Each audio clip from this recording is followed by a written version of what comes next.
Warahmatullahi wabarakatuh. Innal hamdalillah nahmaduhu wa nasta'inuhu wa nastahdihi wa nastaghfiruh wa na'udzu billahi min shururi anfusina wa min sayyiati a'malina. Man yahdihillahu fala mudilla lahu wa man yudlilhu fala hadiya lahu. Ashhadu an la ilaha illallah wahdahu la sharika lahu wa ashhadu anna Muhammadan abduhu wa rasuluh. فإن أصدق الحديث كتاب الله وخير الهدى هدى محمد صلى الله عليه وسلم وشر الأمور محدثاتها وكل محدثة بدعة وكل بدعة ضلالة وكل ضلالة في النار. Alhamdulillah, muslim-muslimat yang dirahmati Allah sekalian, kita pada sesi yang lepas telah pun menghabiskan kitab Fiqhul Qulub karangan Profesor Dr. Basri hafizahullah. Jadi sementara menunggu cadangan tajuk ataupun kitab yang kita akan bahaskan, jadi pada malam ini kita akan ambil satu tajuk yang umum.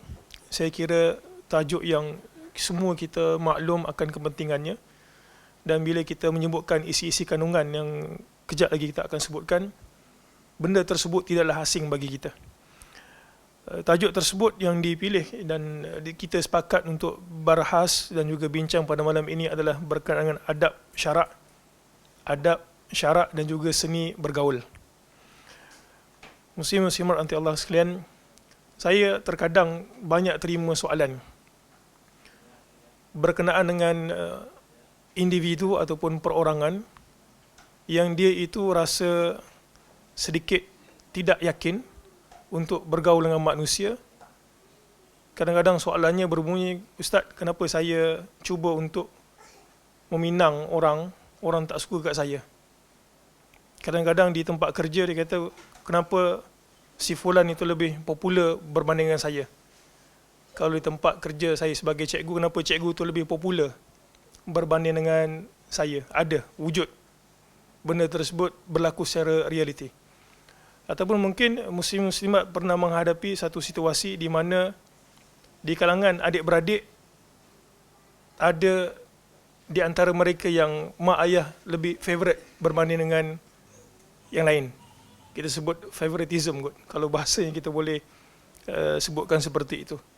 Jadi dia beza satu individu kepada satu individu lain. Ini kita tidak berbicara berkenaan dengan kepentingan. Kita tidak bicara berkenaan kepentingan duniawi. Maksudnya dia tu ada harta, dia nak naik pangkat, dia pergi apa? Dia pergi jack bos dia.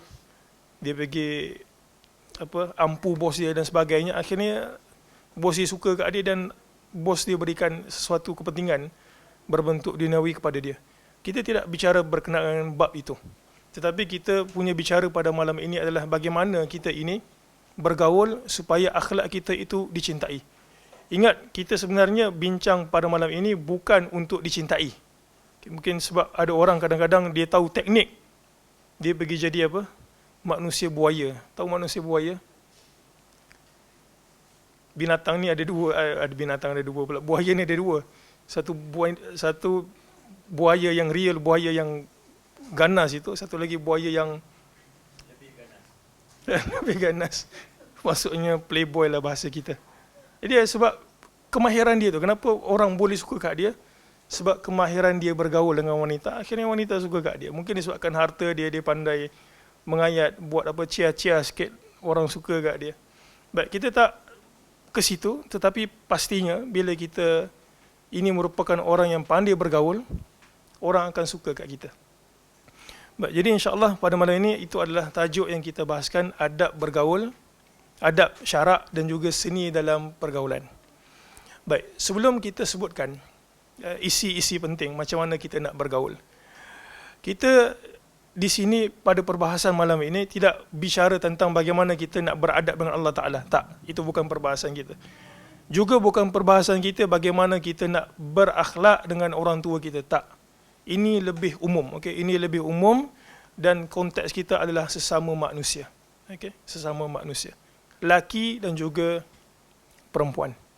Sama, laki dan juga perempuan. Ada orang mungkin dia tak erti bergaul, dia tahu agama. Okay, dia tahu agama tapi dia tak erti bergaul. Akhirnya benda tersebut akan merosakkan agama yang dia pegang. Kita akan sebutkan nanti. Baik, muslimin muslimat yang dirahmati Allah sekalian. Saya akan sebutkan, ini tak ada, dia tak ada kitab, jadi saya kumpulkan beberapa poin yang mungkin kita boleh muhasabah dan juga muzakarahkan.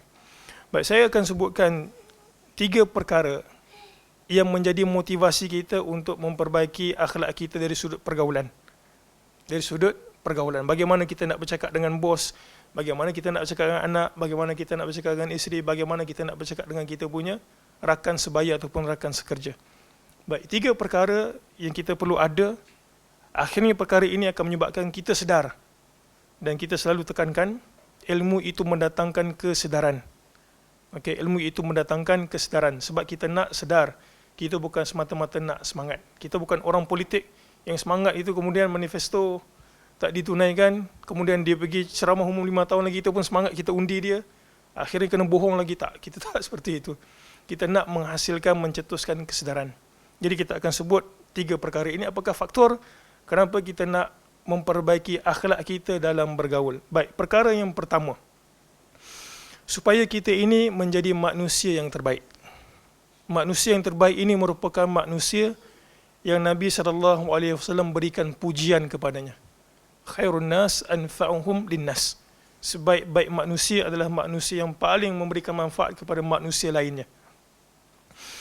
Baik. Kemudian dalam hadis riwayat Bukhari dan juga Muslim, selain pada hadis yang sebutkan tadi, Nabi SAW sebut khairun nas, tadi anfa'uhum linnas, ini pula Nabi kata ahsanuhum khuluqan. Sebaik-baik manusia adalah manusia yang paling bagus akhlaknya.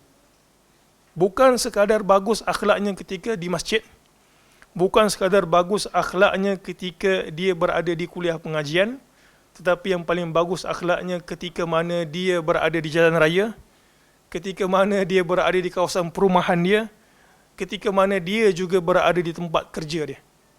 Kadang-kadang bila kita sebut akhlak, orang teringat akhlak kat masjid kena bagus, kena pakai pakaian yang indah. Itu kita tak nafikan.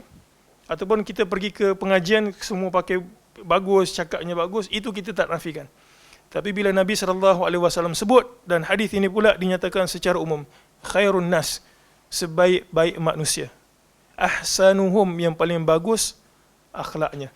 Kemudian menariknya muslim-muslimat, hadis ini tidak disebutkan khairul muslim dan juga tidak disebutkan khairul mukmin.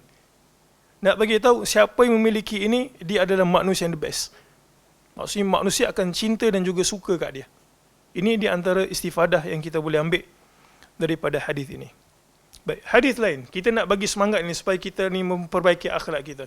Hadis lain, Nabi SAW sebut, innar rajula la yudriku bi husni khuluqihi. Nabi kata, ada seorang lelaki yang dikarenakan akhlaknya yang bagus, la yudrik, dia mencapai kedudukan darajatas saim al-qaim, dia mencapai kedudukan orang yang berpuasa dan juga orang yang bangkit pada waktu malam untuk bersembahyang. Jadi akhlak yang bagus ini Nabi SAW samakan dengan apa? Samakan dengan ibadah kepada Allah Ta'ala. Jadi ini adalah motivasi pertama kita. Kita nak memperbaiki akhlak kita ketika bergaul, supaya kita ini jadi manusia yang terbaik. Satu. Yang kedua, muslim-muslimat, akhlak yang baik ini merupakan suatu perintah Allah Ta'ala. Ini juga motivasi kepada kita. Perintah Allah Subhanahu Wa Ta'ala kepada manusia. Buktinya kalau kita buka Suratul Nahl ayat 125. Suratul Nahl ayat 125. Kalau kita buka secara sepintas lalu, ayat tersebut sebenarnya cerita tentang dakwah. Ayat tersebut cerita tentang dakwah. Di antara survival penting kelangsungan agama kita ini adalah melalui dakwah. Kalaulah guru saya tak dakwah kepada saya, berikan kesedaran kepada saya, berikan ilmu kepada saya pun tak ada bercakap kat depan muslim-muslimat pada hari ini. Jadi survival agama itu ada pada dakwah. Jadi pada ayat ini Allah Subhanahu Wa Ta'ala sebut, ayat yang lazim kita dengar. Allah Ta'ala kata apa? Ud'u ila sabili rabbika bil hikmah wal mau'izatil hasanah wajadilhum billati hiya ahsan. Pada ayat ini Allah Ta'ala sebut 3 cara kalau kamu nak kelangsungan dakwah itu berjaya. Perhatikan, ud'u ila sabili rabbika bil hikmah. 1, dengan hikmah. Apa hikmah? Kita tahu perkataan yang kita ucapkan di tempat yang sesuai kepada orang yang sesuai. Hikmah. Kemudian ada orang yang mungkin hikmah tu tak makan kat dia. Kita cakap elok-elok, dia tak makan kat dia. Allah Ta'ala sebut wal mau'izatil hasanah. Berikan peringatan keras tapi dalam bentuk yang bagus. Al-hasanah. Kemudian tengok perkataan ini al-hasanah. Kemudian Allah Ta'ala sebut, mungkin ada orang yang ini tak makan. Kalau kita beri peringatan keras, kata jangan buat syirik, jangan buat benda yang merepek, dia tak makan. Makan dia pula berhujah dengan kita. Allah Ta'ala sebut apa? Wajadilhum billati hiya ahsan. Kalau engkau nak berbalah, bukan berbalah, kalau engkau nak berhujah, berdebat, maka berdebatkanlah dengan cara yang bagus. Kemudian Allah Ta'ala sebut, inna rabbaka huwa a'lamu biman dhalla an sabilihi wa huwa a'lamu bil muhtadin. Sesungguhnya Allah Subhanahu wa Ta'ala tahu siapa di kalangan hamba-hamba yang tersesat dan siapa yang diberikan hidayah. Kemudian kita ambil contoh lain yang Allah Subhanahu wa Ta'ala sebut kepada Muhammad sallallahu alaihi wasallam secara direct. Allah Ta'ala sebut dalam surah Ali Imran ayat 159. Surah Ali Imran ayat 159. Pun lazim kita dengar. Allah Ta'ala sebut dekat Muhammad sallallahu alaihi wasallam, fabima rahmatan minallah linta lahum. Disebabkan rahmat Allah Subhanahu wa Ta'ala engkau lunak kepada mereka. Walau kunta faddan ghalidhal qalb lan faddu min hawlik. Tak ada orang yang akhlaknya lebih mulia berbanding dengan para anbiya. Dan para anbiya itu yang the bestnya adalah Muhammad sallallahu alaihi wasallam. Pun begitu Allah Ta'ala kata apa? Walau kunta faddan ghalidhal qalb. Kalau engkau keras, kasar hati, lan faddu min hawlik, niscaya engkau akan orang tinggalkan. Lan faddu maksudnya mereka akan bertebaran min hawlik, daripada engkau. Kemudian Allah Ta'ala kata apa? Fa'fu anhum wastaghfir lahum. Minta ampun, maafkanlah mereka, minta ampun kepada mereka. Wasyawirhum fil amr. Dan engkau bermesyuarat, berbincang dengan mereka terhadap suatu urusan. Setelah engkau buat itu, Allah Ta'ala sebut apa? Fa idza azamta fatawakkal 'ala Allah. Innallaha yuhibbul mutawakkilin. Kalaulah kita ambil sikap seperti ini, katalah kedudukan kita sebagai seorang bos, kedudukan kita sebagai seorang teman, kedudukan kita sebagai seorang apa lagi? Kalau yang lelakinya, suami. Apakah orang tidak menyenangi kita dengan akhlak seperti ini? Mestinya orang akan cari kita. Orang tak tengok orang lain. Kalau minta nasihat tu, mesti orang akan cari kita. Kalau kita implementasi satu ayat Quran ni saja. Dalam surah Al-Imran, ayat 159. Lemah lembut, tidak keras hati, kasar hati, minta ampun, maafkan, bawa bincang. Kalau kita dalam rumah tangga, seronok tak kalau ada suami seperti ini? Seronok, pastinya seronok. Kalau kita dalam organisasi, seronok tak kalau ada bos seperti ini? Kalaulah kita ada bos, ini terus terang sebut kan. Kalau kita ada bos, satu keras, satu lagi lunak. Dan kita pula memerlukan, kita nak balik cuti ni kan, nak perlu cuti, nak balik kampung sebab mungkin mak ayah sakit. Agak kita pergi bos mana satu? Mesti yang lunak. Okay. Jadi ini merupakan trik, bukanlah trik yang tersembunyi. Tetapi Allah Ta'ala bagi tahu, ini adalah tips kalau engkau nak orang suka ke engkau. Sekali lagi, tujuan kita bukan nak bagi orang suka, tapi ini merupakan akhlak yang the best. Baik, itu yang kedua.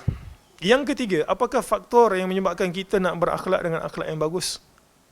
Yang ketiga adalah untuk menjauhkan diri kita daripada murka Allah Ta'ala.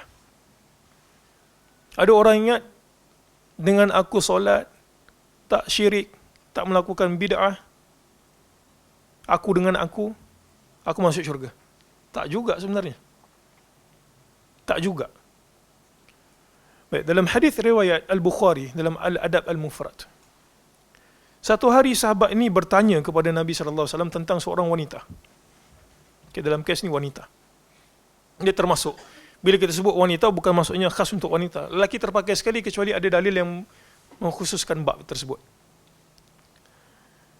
Dia kata, sahabat kata, "Qila lin Nabi sallallahu alaihi wasallam, ya Rasulullah." Sahabat bagi situasi dekat baginda untuk minta fatwa, macam mana orang ni okey tak? Dia kata, "Inna fulana taqumul lail wa tasumun nahar wa taf'al wa tasaddaq." Dia kata, "Ya Rasul, ada seorang fulana, seorang wanita," tak dia sebutkan secara spesifik. Sahabat cuma nak tahu apa kedudukan orang ini. Baik, sahabat bagi tahu, dia ini taqumul lail, bangkit pada waktu malam. Baik, saya nak kita perhatikan hadis ini sama-sama. Taqumul lail wa tasaddaq, dan dia berikan sedekah.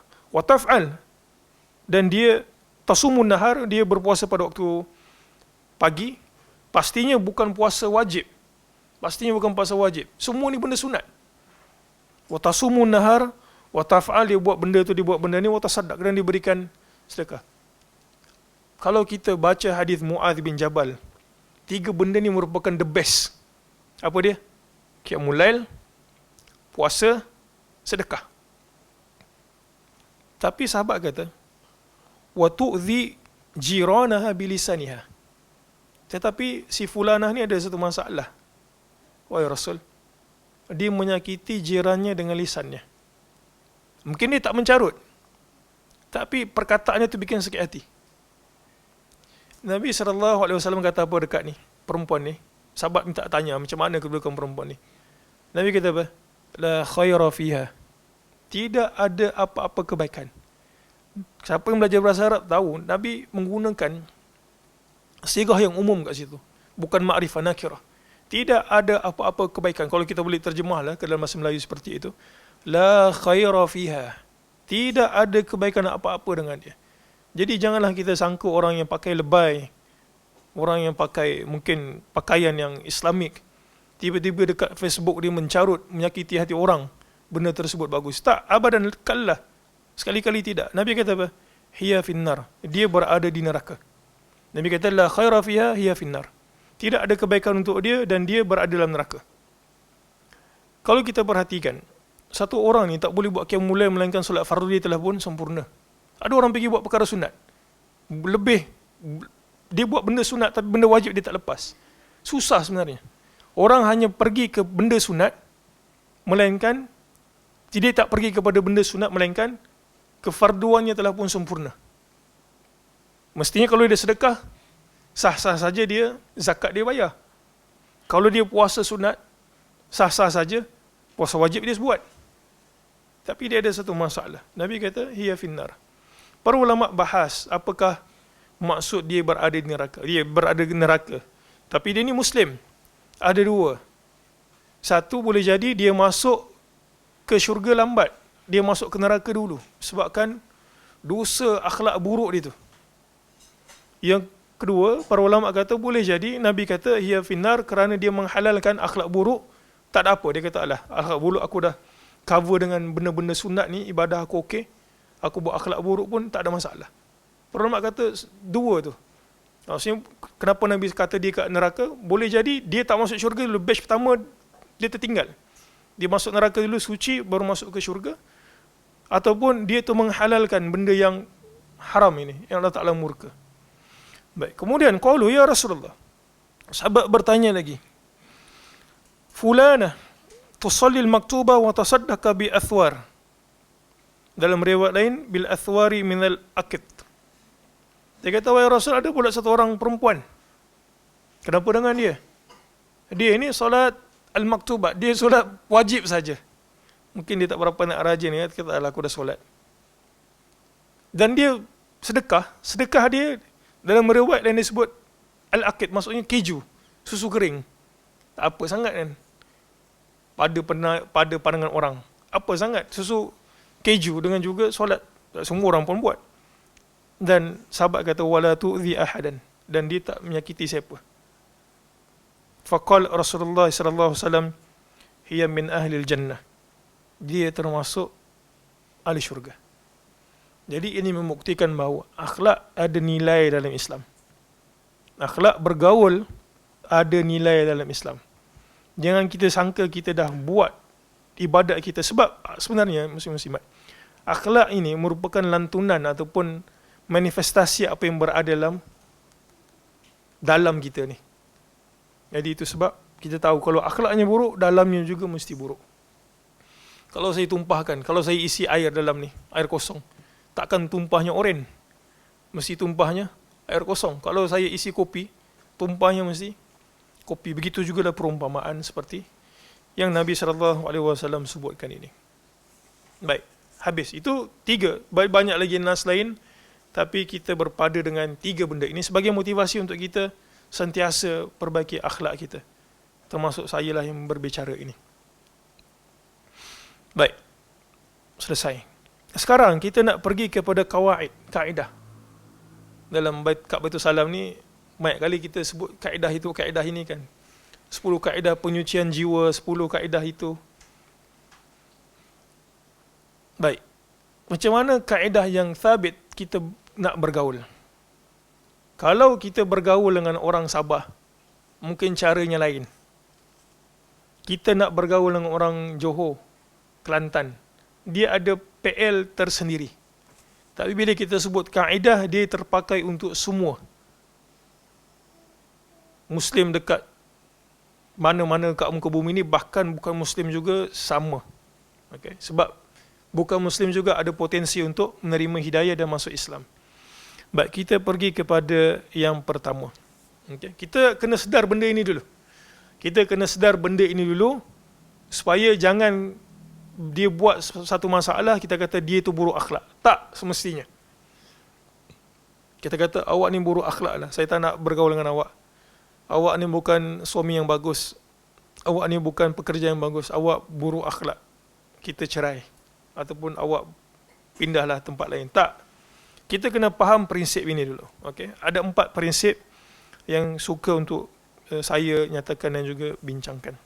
Baik, yang pertama. Okay. Yang pertama adalah berbeza cara untuk kita bermuamalat apabila kita punya hubungan dengan orang tersebut berbeza. Berbeza cara kita bermuamalat disebabkan hubungan kita dengan orang tersebut berbeza. Macam mana ni? Katalah kita dekat Baitul Salam ini kan, mungkin ada yang datang dengan anak, mungkin ada yang datang dengan ayah, mungkin ada yang kawan-kawan. Apa hubungan dia? Dia nak bergaul dengan kawan-kawan dia, lain. Dia nak bergaul dengan orang tua dia, lain. Mungkin kalau dia dengan kawan-kawan boleh gerak-gerak kasar, boleh bergurau kasar, boleh sentuh fizikal, ada orang macam tu, okey, dia okey. Dia kata, engkau ni gendut dah sekarang. Dia gelak-gelak aja gitu. Okey, mungkin okey. Tapi kalau dia sebut dekat mak dia, mak kat sekarang ni nampak lain macam lah. Dia pun sebut benda tersebut kat mak dia. Okey ke tak okey? Tak okey. Ataupun dia sebut dekat bos dia, benda begitu. Okey tak okey? Tak okey. Jadi prinsip yang pertama adalah, kaedah yang pertama yang sabit ini, prinsip kita prinsip lah. Lain hubungan orang tersebut dengan kita, maka lain jugalah cara kita nak bergaul dengan dia. Dengan ibu, dengan ayah, dengan bos. Mereka itu ada status tersendiri yang kita kena hormat. Okay? Kita akan pergi nanti cara-cara untuk bergaul, tapi ini prinsip yang kita kena tahu dahulu. Okay? Bergaul dengan isteri.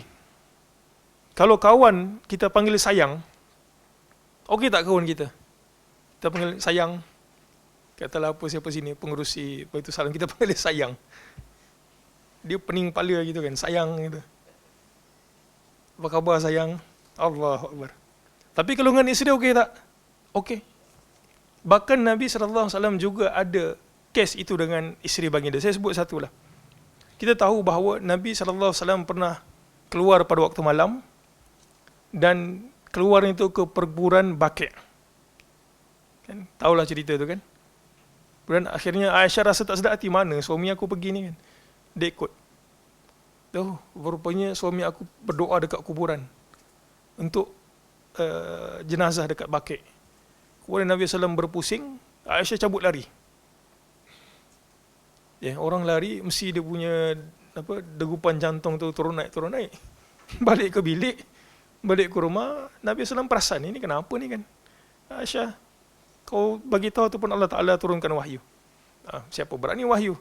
Tapi nak bagi tahu, masa itu Nabi SAW menggunakan kelunakan sebagai suami itu. Kalau suami ada isteri syak cemburu, apa agak reaksi suami? Tanyalah masing-masing kan. Tapi Nabi SAW tak. Nabi kata apa? Malaki ya Aish. Nabi sebut malaki ya Aish. Namanya bukan Aish, namanya Aisyah. Kenapa Nabi sukunkan, Nabi buang ta tu? Untuk kelunakan. Malaki ya Aish. Nak bagi tahu, bergaulnya Nabi SAW dengan isteri lain, bergaulnya dengan petinggi ataupun penjawat yang lebih besar lain. Ingat tak selepas perjanjian Hudaibiyah yang berlaku pada tahun ke-6? Kan gencatan 10 tahun, Quraisy Mekah ataupun musyrik Mekah dengan penduduk Madinah, Muslim dekat Madinah. Kemudian Nabi SAW mula menghantar surat. Apa kepala surat itu? Nabi tak panggil, wahai Herakl, ya Azim Malik Rum. Azim, semua tu Nabi pakai gelaran. Walaupun Nabi SAW tak tulis, tapi surat itu sampai kepada mereka dan penuh penghormatan. Lain beza. Jadi kita kena ingat ini. Jangan samakan kita punya pergaulan dengan anak-anak sama dengan orang lain, sama aja semua. Straight forward, dia kata aku ni tak munafik, sama saja. Tak juga gitu. Beza. Baik, itu prinsip yang pertama. Satu lagi. Nabi SAW pernah bawa isteri, kadang ialah pergi perang pun kadang bawa isteri, kadang pergi mana-mana pun bawa isteri. Jadi Nabi ni ada satu orang yang tukang bawa kenderaan tu, nama Anjasha. Ini semua orang tahulah Anjasha. Cerita. Anjasha ni orang muda, suara dia kuat ni tu, dia pecut tunggangan unta. Jadi dalam tu ada isteri Nabi dekat tandu ke tenda. Rumah-rumah kecil dekat punggung, bukan punggung, atas unta tu. Jadi laju gitu.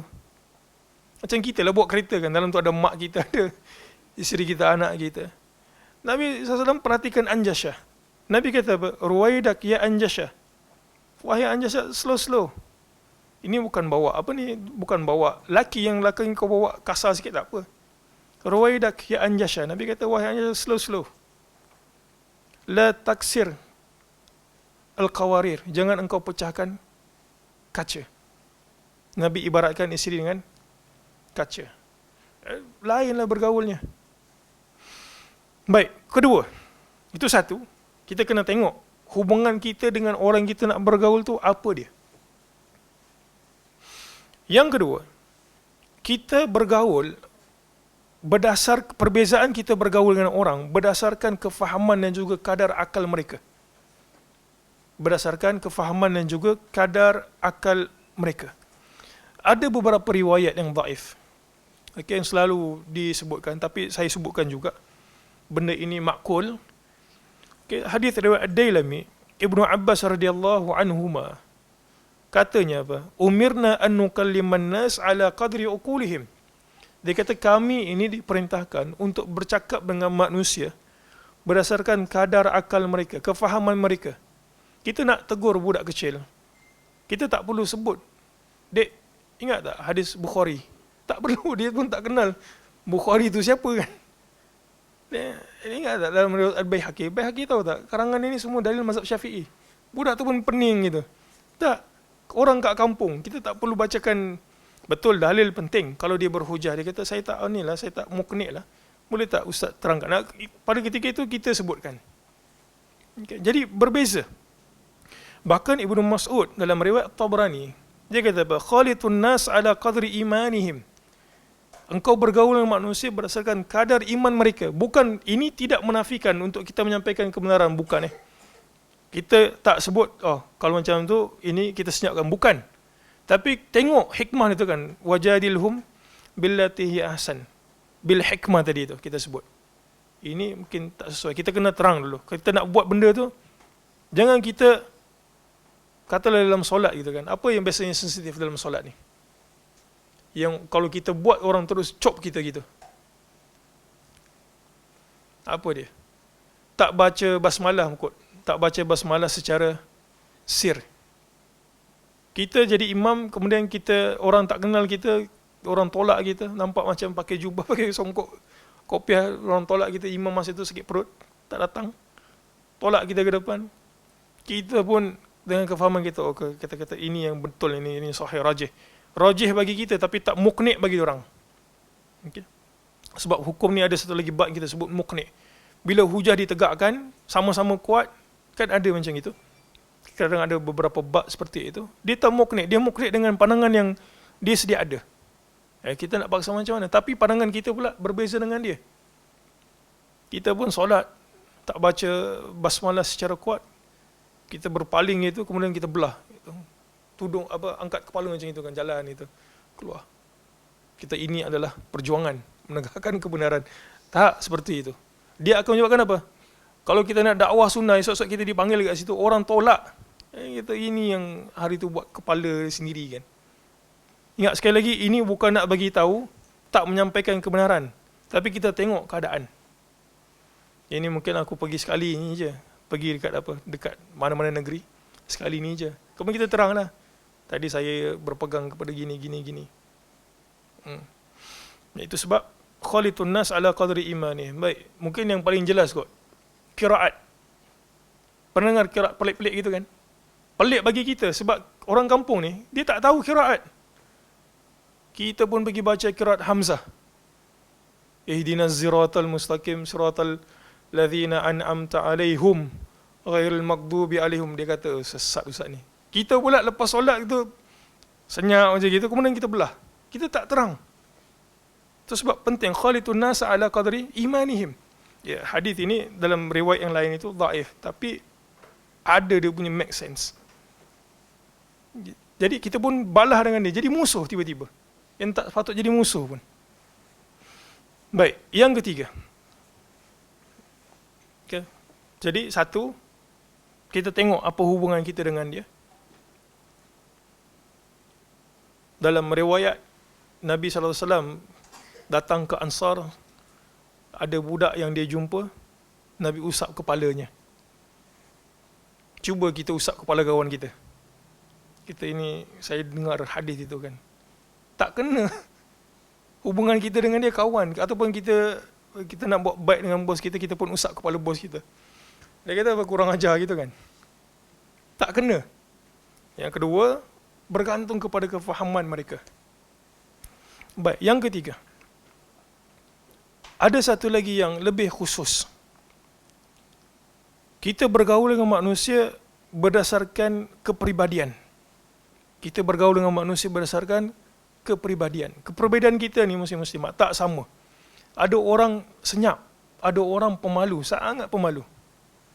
Bahkan Nabi SAW, Nabi macam mana dia punya sikap malu? Kalau kita baca riwayat, kan dulu ada Syama'il gitu kan. Nabi ni lebih malu daripada anak gadis yang berada di biliknya. Mungkin sebab ada anak gadis kalau kat luar dia malu. Tapi kat bilik dia, dia suka nyanyi gitu kan, nyanyi gitu kat bilik, kat dapur dia. Tapi ini ada riwayat tu, kalau baca Syama'il, lebih malu daripada anak gadis yang berada di biliknya. Tapi itu tak menafikan bahawa Nabi SAW bergaul dengan manusia dengan cara yang bagus. Maka ada orang yang mungkin tak berapa nak ngam dengan kita, maka kita kena adjust cara bergaul kita dengan dia. Okay.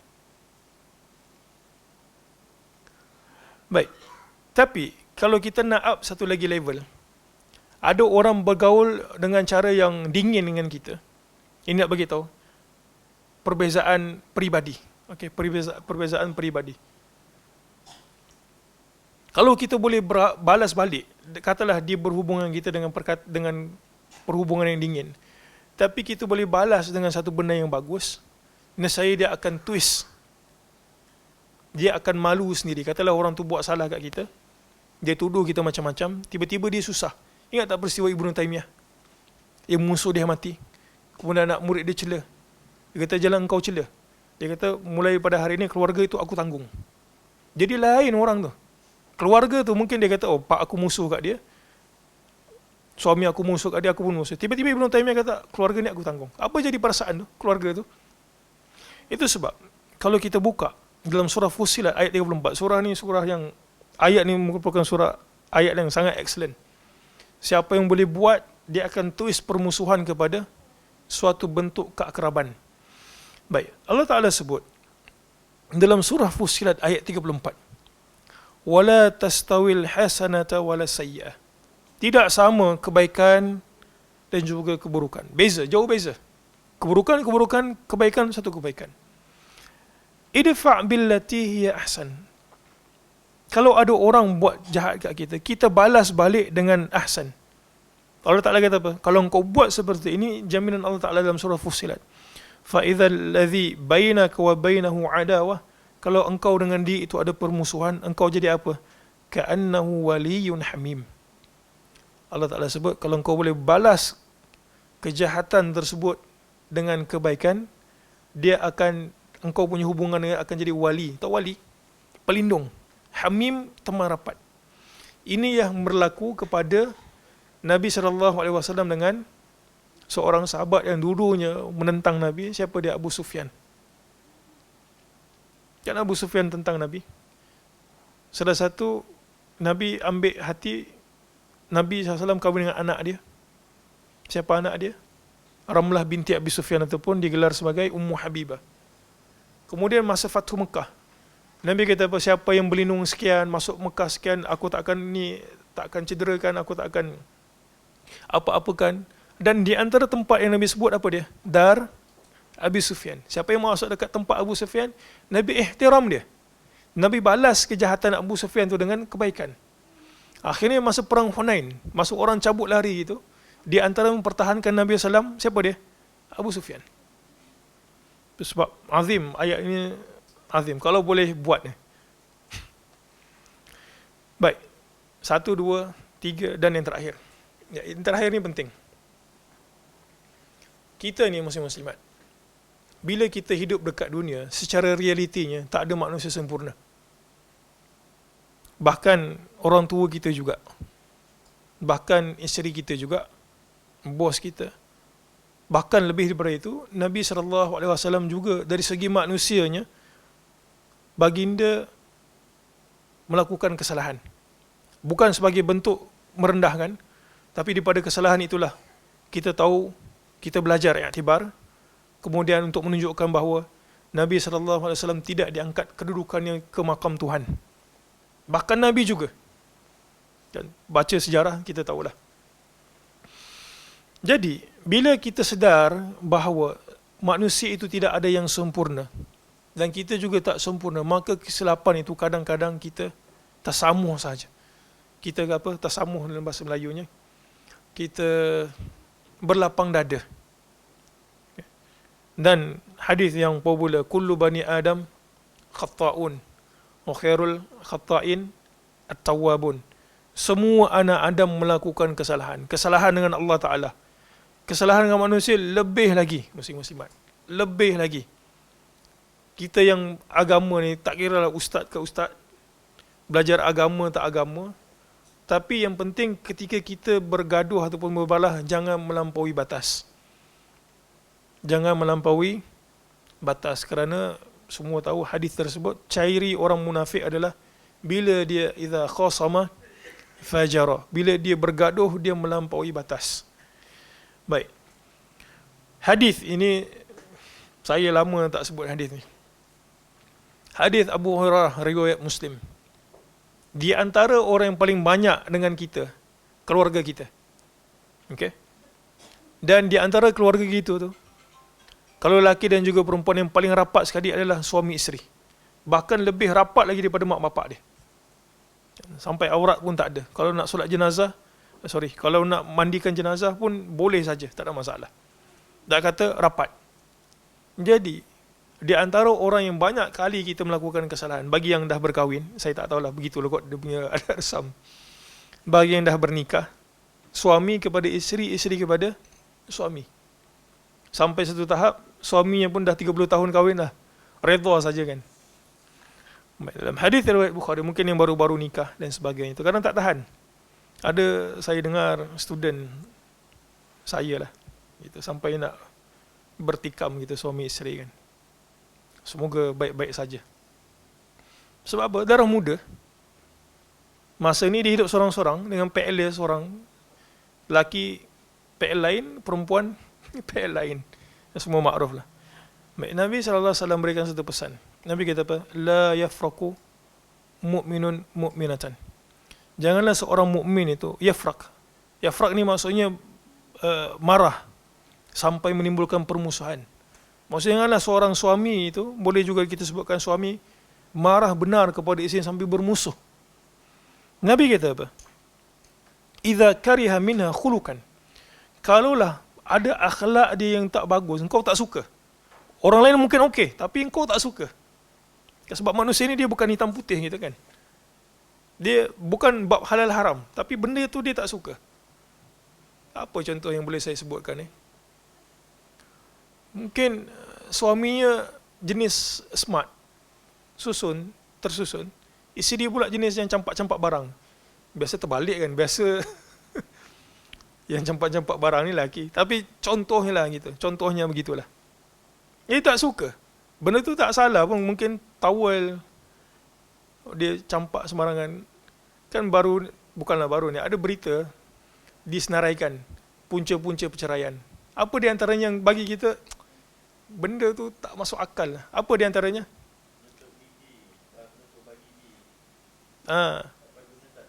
Tak tutup balik. Suami dia jenis perfectionist, dia ubat gigi tu kan daripada bawah tu dia pusing-pusing sampai siri dia penyek macam tu, dah terbalik gitu, jadi gaduh.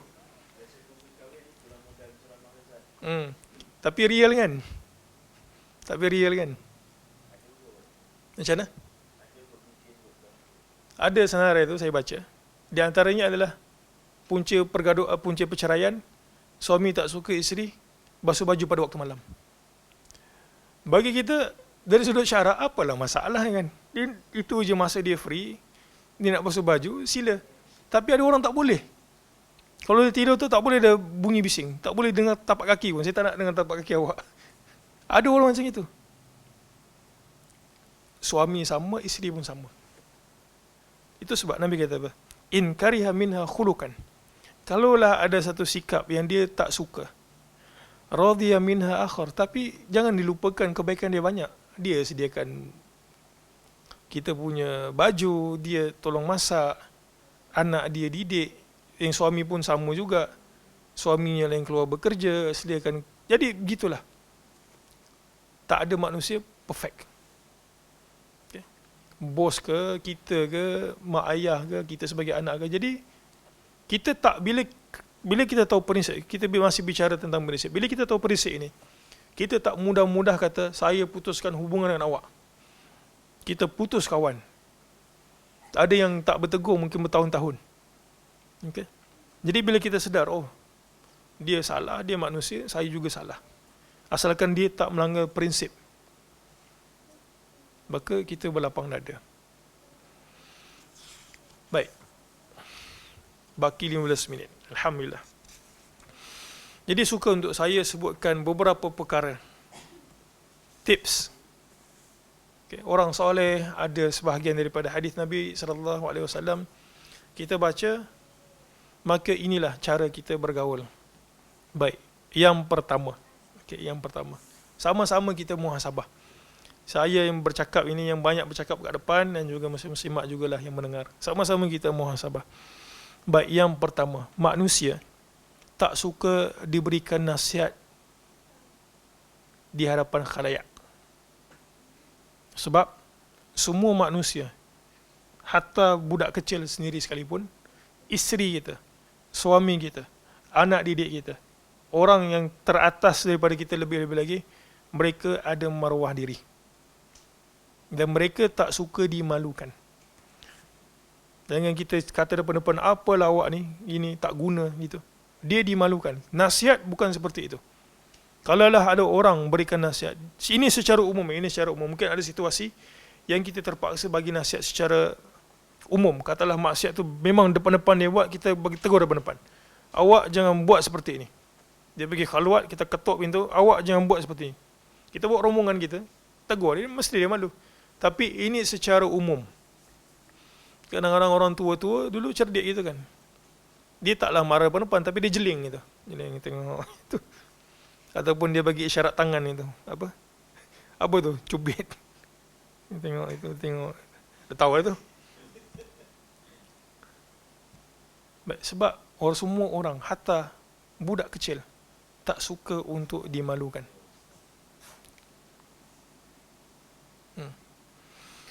Baik, jadi kita cuba elakkan untuk mengkritik orang secara berdepan. Kecuali ini secara umum, Kecuali memang ruang itu kritik depan-depan, katalah kita pergi ke pentas politik yang kita anjurkan debat, itu memang ruang untuk mengkritik. Tapi nasihat depan-depan, suami ke isteri, isteri ke suami ke anak-anak, benda itu kalau boleh dielakkan, dielakkan. Ada tak sunnahnya seperti itu? Ada. Muslim-muslimat, ada. Baik, siapa yang baca Rahiqul Makhtum tahu kisah ini. Nabi SAW banyak siri peperangan kan. Kadang-kadang Nabi panggil kaum itu, kaum ini. Kita tahulah ada peperangan yang Nabi isytihar secara jelas. Di antaranya adalah perang Tabuk. Ada yang Nabi divert, Nabi tak bagi tahu, kemudian Nabi lencongkan, barulah sahabat tahu ini tujuan kita. Baik, ala kulli hal. Ada satu kisah, Nabi SAW panggil sahabat. Dan pada waktu pagi tersebut, ada satu suku daripada Bani Mudhar. Di antara suku yang Arab muliakan. Mereka sampai, dalam riwayat tersebut, kebanyakan ataupun disebutkan kesemua mereka yang sampai itu pada waktu pagi, awal pagi, itu daripada suku ini, Bani Mudhar. Nabi tengok Bani Mudhar ini, pakaian mereka tu ala kadar. Dan mereka cuma ada senjata gitu nak pergi perang. Dia kata, "Wahai Rasul, apa kita nak buat ni? Kita nak pergi perang kat mana?" Nabi sayu hati, tengok keadaan mereka begitu sebab apa? Miskin. Nabi, ini Nabi kan, Nabi faham perasaan orang itu, sebab orang yang paling faham perasaan orang adalah orang yang paling dicintai di hati kita. Dia tak malukan kalau dia cakap tu bagus, dia tak malukan kita. Kita akan suka kat dia, confirm.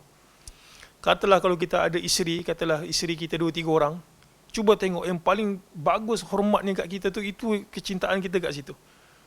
Walaupun rupanya tu banding dengan yang lain tu tak berapa. Nabi SAW sayu hati kan, tengok sahabat itu miskin. Tapi Nabi tak kata dekat sahabat lain, "Kamu ni tak perasan ke kawan kita ni miskin? Cubalah bagi sumbangan." Nabi SAW tak sebut seperti itu. Nabi tak tegur sahabat ni, "Kenapa tak bagi ni?" Tak cakap berdepan, bagi nasihat berdepan. Ataupun Nabi tak malukan. Ini tak nampak ke kita bunyi sahabat ni? Malulah kawan tu kan. Kan ada orang seperti itu. Ada orang miskin, tapi mereka tak miskin maruah. Dia ada izzah gitu. "Awak ambil lah sedekah ni, saya rasa saya cukup ni sedekah ni, saya tak maulah bagi ke orang lain." Dia ada izzah gitu. Baik, apa yang Nabi buat? Nabi tak bagi tahu, sedekahlah. Nabi tak malukan sahabat ni, "Kenapa kamu ni? Aku dah tarbiyah banyak kali." Tak sedekah. Ini pula tak dimalukan. Nabi kata kat Bilal, "Bilal, azan." Azan sini maksudnya panggil. Nabi pun bagi khutbah. "Innal hamdalillahi nahmaduhu wa nasta'inu." Khutbatul hajah. Kemudian dalam benda tersebut, dalam khutbah tersebut, Nabi cerita tentang sedekah. Nabi cerita sedekah. Okay. Nabi tegur tak secara direct. Nabi cerita sedekah. Sahabat ini orang yang haris alal khair. Orang yang sangat concern terhadap kebaikan. Jadi ada satu orang lelaki mula perasan. Dia bagi sedekah dekat Bani Mudhar. Akhirnya bila lelaki tersebut mula untuk bagi sedekah, maka sahabat lain juga berpusu-pusu bagi sedekah dekat suku kaum ini. Ingat tak hadis yang selalu kita baca, "Man sanna fil islami sunnatan hasanatan." Siapa yang buat satu sunnah-sunnah yang bagus, maka pahala baginya, dan orang yang buat selepasnya itu, pahala itu akan sampai ke dia, tidak berkurang sedikit pun. Puncanya apa? Puncanya inilah orang ni. Sebabnya apa? Sebab Nabi tak sampai hati tengok Bani Mudhar itu. Nabi bagi khutbah tentang sedekah. Jadi ini merupakan satu teguran halus. Apa pepatah kita sebut, menarik tepung dalam macam mana menarik tepung dalam rambut? Menarik rambut dalam tepung. Tepung tak berselerak, rambut tak putus. Gitulah. Ini akhlak. Baik, yang kedua, saya sebenarnya kita banyak bergaul dengan orang kan. Kadang-kadang orang bergaul dengan kita itu macam-macam PL. Saya selalu sebut dekat para pelajar lah, terus terangnya. Saya kata kita ni tak bekerja 24 jam. Janganlah jadikan kita ni sebagai Shopee. Tahu Shopee? Ini bukan promote Shopee, Lazada termasuk sekali, Alibaba ke pun. Bila kita order barang, apa kita nak? Cepat sampai dan juga benda tu sampai dalam keadaan perfect. Apa yang cuba saya nak sampaikan kepada student? Kadang diorang ni mesej saya, ini real punya ni, pukul 12 malam. Ayat tu cantik, Assalamualaikum Ustaz, apa khabar, maaf mengganggu. Dah ganggu lah pun pukul 12 malam. Mesej waktu pagi. Macam-macam. Baik, apa yang saya nak sampaikan? Manusia ni, saya percaya, bukan sakat saya tapi juga muslim-muslimat yang mendengar, sama ada yang hadir kat sini ataupun yang melalui atas talian. Kita tak suka bergaul dengan orang yang pentingkan diri sendiri. Bukan tidak. Kalau yang pertama tadi sebut, manusia tidak suka diberikan teguran secara berdepan khalayak, itu memalukan dia. Ini secara umum Yang kedua adalah manusia ni tak suka digauli ataupun kita tengok orang tu pentingkan diri sendiri. Apa maksud pentingkan diri sendiri? Dia concern terhadap diri dia sendiri, asalkan dia capai tujuan, maka yang lain tu dia tak kisah.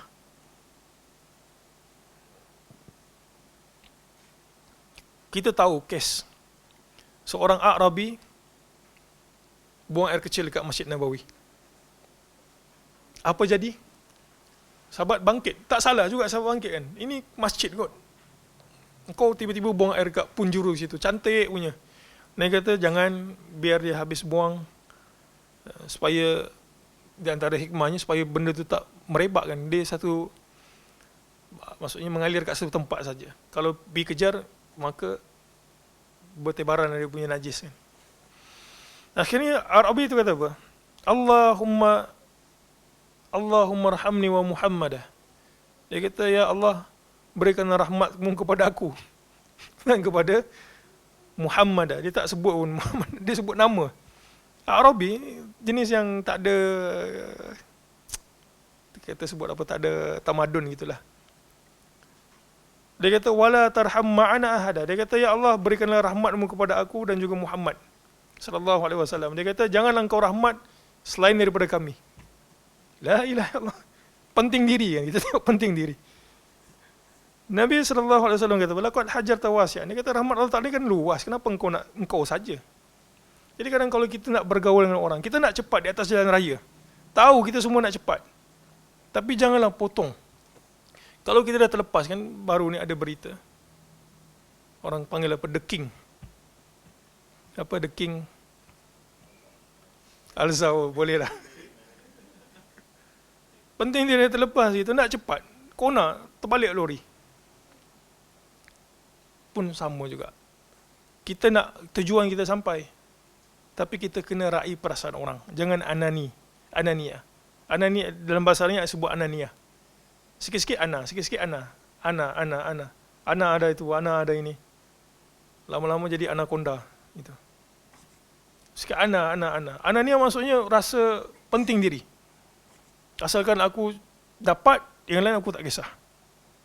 Kalaulah manusia ini buang sikap penting diri. Penting diri ni sebab apa? Dia rasa diri dia mulia. Dia kata engkau dengan aku sama aja. Yang penting aku dapat, yang lain tak kisah. Dan Nabi SAW, kalau kita baca hadis ni banyak sangat yang cuba menukarkan sikap ananiah ni kepada ithar. Ithar maksudnya mendahulukan orang lain dalam bab dunia. Dan hadis Anas, la yu'minu ahadukum hatta yuhibba li akhihi ma yuhibbu li nafsi. Tidak beriman, Nabi pasangkan dengan iman. Ithar itu. Tidak beriman salah seorang daripada kamu sehinggalah dia suka apa yang dia suka diperbuatkan kepada diri dia, dia juga buat benda yang sama kepada orang lain. Jadi kalau kita tengok orang ni cengeh gitu kan, tak masuk saja gitu, kemudian buat muka, habis urusan dengan kita tak bagi salam, tak ucap terima kasih, belah macam itu. Jangan dilupakan, Allah Ta'ala ini maha adil. Ada sebahagian bentuk ananiah sampai menzalimi orang lain. Maka bila masuk dalam bab zalim ni Allah Ta'ala confirm balas. Kan? Thalathu da'watin mustajabatun la syakka fihin. 3 doa yang mustajab, tidak tertolak, tidak ada syak padanya. Di antaranya apa? Da'watu al-mazlum, doa orang yang dizalim. Bahkan Allah Ta'ala mengharamkan kepada dirinya daripada melakukan kezaliman. Jadi ada bentuk ananiah yang dalam bab kezaliman itu kita kena hati-hati. Benda itu berbalas masing-masing. Benda itu berbalas. Baik, yang ketiga, di antara sikap yang menyakiti kita, kadang-kadang kita pun buat juga ke orang lain, tapi secara terang-terang sikap itu menyakiti kita juga. Selain daripada orang tegur kita depan-depan, mempermalukan, selain daripada orang tersebut bersikap ananiah, penting diri sendiri, satu lagi apa dia? Kita tak suka bergaul dengan orang yang tinggi diri. Isti'la. Manusia memang tak suka. Isti'la ni maksudnya apa? Dia pandang rendah kat kita. Engkau siapa? Biasanya orang pandang rendah kat kita ni, dia akan mengurangkan hak kita. Dan dia akan bergaul dengan kita dengan cukup kadar gitu aja. Biasanya orang seperti ini, kalaulah ada orang yang statusnya lebih tinggi daripada dia, dia akan layan bagus. Tapi kalau ada orang yang rendah daripada dia, dia kata, kau ada apa? Baik, ada satu kisah Imam Ahmad. Mungkin satu lagi, kita tutup selepas daripada itu. Cukuplah mungkin 4-5 tips bergaul. Saya rasa ini memadai. Baik, satu hari, Harun bin Abdullah Al-Jamal. Okay. Jadi dia ini, Imam Ahmad riwayatkan kepada dia dan dia baca kepada orang. Dia baca ke orang. Satu hari, dia kata, Ja'ani Ahmad bin Hanbal bil lail. Satu hari, Ahmad bin Hanbal datang kat dia pada waktu malam. Kita suka untuk orang buat seperti kat kita, kita juga buat seperti itu kat orang. Jadi, Imam Ahmad bin Hanbal ni ketuk pintu dia. Harun bin Abdullah Al-Jamal. Lalu dia kata, Fakultu man hadha? Dia kata, siapa ni? Dia kata, Ana Ahmad. Dia tak sebut Syekh Ahmad. Ya, dia kata, aku Syekh Ibn Hanbal. Dia tak sebut. Yang Ahmad kata apa? Ana Ahmad. Iaitu Ahmad bin Hanbal. Fakultu. Lalu Harun pun kata, hajatan Abi Abdullah. Dia kata, engkau ada hajat apa, wahai Abu Abdullah? Orang tu hormat. Lalu Imam Ahmad kata apa? Syaghaltal yaum qalbi. Dia kata, wahai Harun, pada hari ini engkau telah pun menyebabkan hati aku ni tak rasa tenang. Syaghalta qalbi. Rasa tak tenang. Agak-agak apa yang dibuat oleh Harun ini? Fakultu bimadha ya Aba Abdullah. Dia kata, kenapa engkau tak tenang, apa yang aku salah buat kan? Dia kata, Ahmad bin Hanbal ni pergi jumpa dia. Cakap depan-depan. Tak rasa sombong. Kadang kalau kita ni, orang cakap itu, orang cakap ini, kita pun buat muka. Orang tu pun tak tahu apa salah dia. Ya, aku salah apa kan? Memang begitu sikap dia. Mungkin muka dia tu memang berkerut ke apa. Dia memang kerja kuli ke apa yang perlukan kekerasan. Dia muka dia macam gitu. Dia tak ada perasaan. Jadi kadang ada orang tengok sepintas lalu dia kata, ini orang ni sombong ni. Tak, Imam Ahmad datang jumpa dia.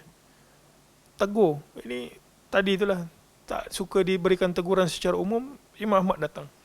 Imam Ahmad berendah diri. Samakan level. Dia kata, mungkin aku tok guru lain. Tak, Imam Ahmad bergaul macam biasa. Dia kata, justu alaika al-yawm wa anta qa'id haddatha an-nas fil fai' wan nas fi syams bi aydihim al-aqlam wad dafatir.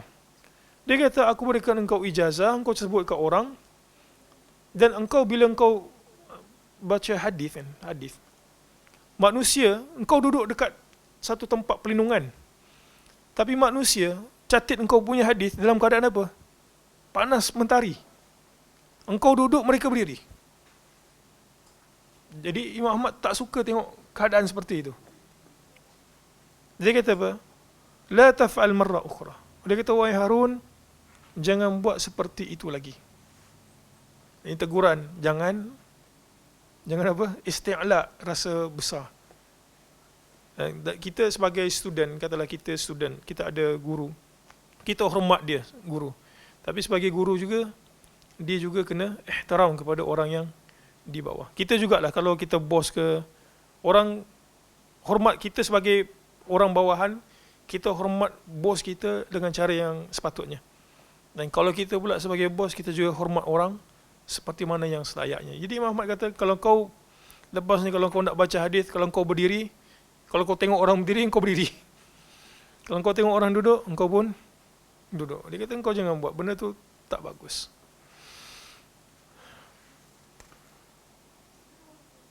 Baik, mungkin adalah beberapa perkara lagi. Di antaranya adalah senyum bila berjumpa dengan orang, kemudian berikan hadiah.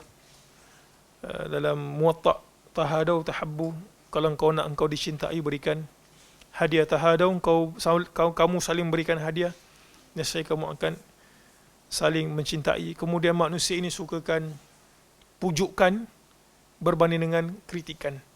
Suami suka ditegur isteri secara direct ataupun suka untuk dipujuk. Jadi kalau suka dipujuk,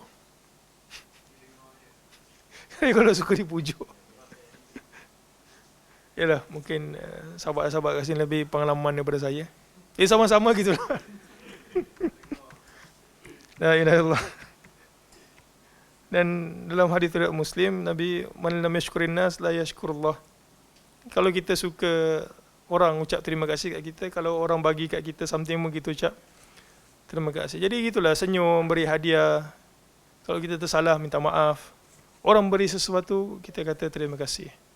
Jadi wallahu a'lam, mudah-mudahan ini adalah muzakarah untuk saya sendiri dan juga muslim-muslimat yang ada pada malam ini, mudah-mudahan ada kebaikannya. Subhanakallahumma hamdik, asyhadu an la ilaha illa anta, astaghfiruka wa atubu ilaik. Assalamualaikum warahmatullahi wabarakatuh.